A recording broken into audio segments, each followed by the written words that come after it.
d'aussi loin que je me souvienne, j'ai toujours aimé la nature. Elle a toujours été mon refuge, mon univers, mon lieu d'émerveillement, mon alter ego.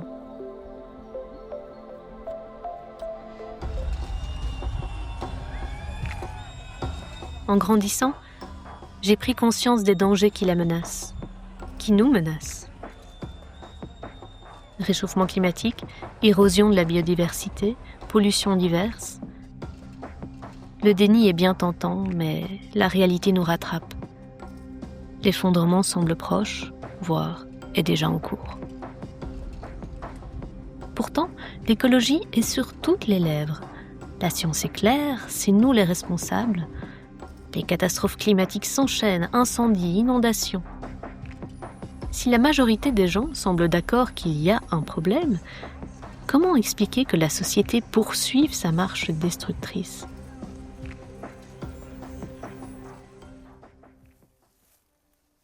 Les explications à cette inertie sont certainement nombreuses. Pour ma part, en tant que philosophe de formation, j'aime remonter aux raisons qui poussent les gens à se mettre en action, à leur argumentation. Peut-être faut-il aller chercher du côté de leur motivation ? Alors, quelle est la raison avancée pour lutter contre le réchauffement climatique, l'érosion de la biodiversité et les pollutions ? Pourquoi donc faudrait-il protéger nos forêts, nos océans, nos marais, nos déserts et toutes les espèces qui les peuplent ? L'argument le plus évident et le plus relayé est celui de la survie de l'espèce humaine. C'est simple et limpide. Sans une nature en bonne santé, nous ne survivrions pas. Il faudrait alors sauvegarder les abeilles parce qu'elles permettent la pollinisation des fleurs et donc la production de fruits et légumes pour nous nourrir, préserver les forêts tropicales parce qu'elles absorbent le CO2 responsable du réchauffement climatique. Chaque espèce, chaque écosystème est ainsi étudié afin de déceler l'intérêt que nous, humains, pourrions en tirer, afin de brandir tout ce que nous perdrions s'il venait à disparaître.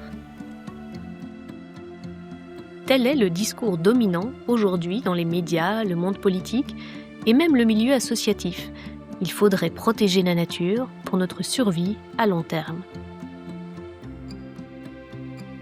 Quel meilleur argument que celui-là pour pousser à l'action ? Et pourtant, les choses ne bougent pas. Et en tout cas, pas assez vite. Pourquoi cet argument semble-t-il en pratique peu efficace ?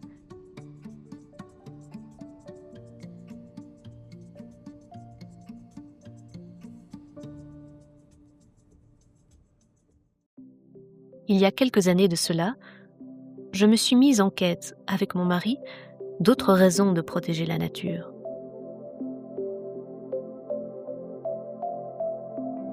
Ne pas rester uniquement en Europe était pour moi une évidence. Il fallait ouvrir nos horizons sur d'autres manières de penser, ancrées dans d'autres écosystèmes.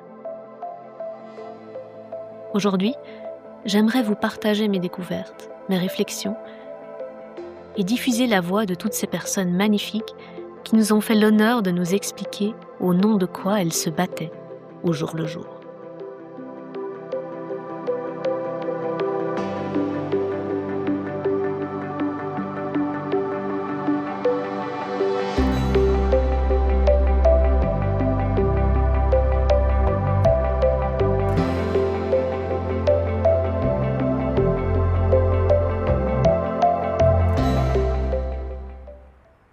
Mais avant toute chose, peut-être faudrait-il que nous nous mettions d'accord sur ce que nous appelons par nature.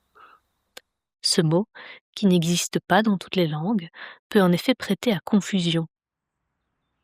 Ainsi, on pourrait se demander si l'humain fait partie de cette nature.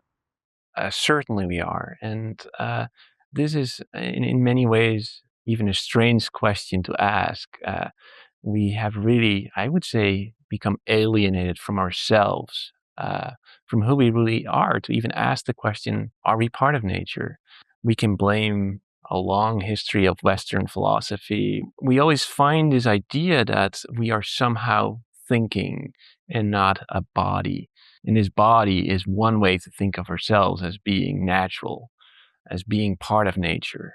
Of course, this can mean a variety of different things, right? Is the technology that we use, the cameras with which I'm filmed right now, are those part of nature too?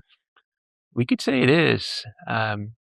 If we follow physics, for example, we will find that we're all made out of stardust. Everything is made out of stardust. So then we could say, yes, everything is natural. That could also mean that everything we do to nature is natural. That's if we destroy nature, it's natural too to destroy nature. Now that would be, for me, problematic. And in my opinion, the most insightful presentation of the concept of nature goes back to John Stuart Mill in his essay on nature, in which he distinguished two senses of nature. One is in contradistinction to the supernatural and the preternatural, so that everything that happens in accordance with the laws of nature, including all human activities and artifacts, provided that they're not miracles or something of that sort, are part of nature. Then nature also has a second meaning, which is in contradistinction to the artificial. So that, for example, the building that we are sitting in right now is part of nature, meaning sub one, but it is not part of nature, meaning sub two. It's an artifact. The problem is that these concepts are often not clearly distinguished. And so as we are discussing nature in one sense of the word, we can sometimes also be confusing it with nature in the other sense, which then creates all sorts of confusions. C'est donc plutôt le second sens du mot nature qui nous intéressera ici, à savoir le contraire de l'artificiel. Il est utile de remarquer que l'humain, sans ces artifices, fait selon cette définition bien partie de la nature. Bien sûr, les frontières entre artificiel et naturel sont floues. Le barrage d'un castor, par exemple, qui coupe des arbres et change tout l'écosystème en le mettant sous eau, est-il un artefact? Maintenant qu'on a plus ou moins éclairci ce qu'on entend par nature, mettons-nous en quête des raisons de la protéger.